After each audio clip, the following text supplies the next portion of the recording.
আর এবার আরো একটা ছবি আপনাদের দেখাবো। সকাল থেকে টিকিয়াপাড়া এলাকা উত্তপ্ত হয়ে রয়েছে। কেন? বচসা, ধাক্কাধাক্কি, রাস্তা অবরোধ পর্যন্ত পরে হয়ে যায়। সেই ছবি দেখাচ্ছি আপনাদের। এবং পরিস্থিতি নিয়ন্ত্রণে আনার জন্য পুলিশও পৌঁছে যায়। কিন্তু প্রশ্ন হচ্ছে কি কারণ, কেন এইরকম একটা পরিস্থিতি তৈরি হলো? দুই গোষ্ঠীর মধ্যে বিবাদের খবর পাওয়া যাচ্ছে। এই যে ছবিটা আপনারা দেখছেন, এটা শিবপুর বিধানসভা কেন্দ্রের ছবি, যেখানে ইউনিয়ন রুম দখল নিয়ে নাকি এই পরিস্থিতি। সন্তু রয়েছে আমার সঙ্গে। সন্তু, যে পরিস্থিতি আমরা দেখতে পাচ্ছি তা একেবারে উত্তপ্ত হয়ে উঠেছিল, হাতাহাতি, পুলিশ পৌঁছে যায় পরিস্থিতি নিয়ন্ত্রণে আনার জন্য।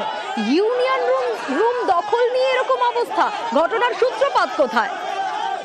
দেখো, হাওড়া শিবপুর বিধানসভায় কিন্তু শিবপুর বিধানসভা টিকিয়াপাড়া এলাকায় কিন্তু ইউনিয়ন ঘরকে দখল করাকে কেন্দ্র করে দীর্ঘদিন ধরেই কিন্তু তৃণমূলের দুই গোষ্ঠীর মধ্যে বিবাদ চলছিল।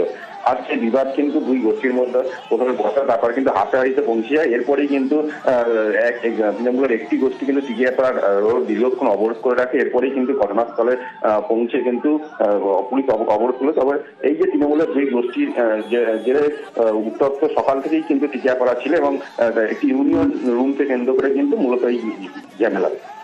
বেশ।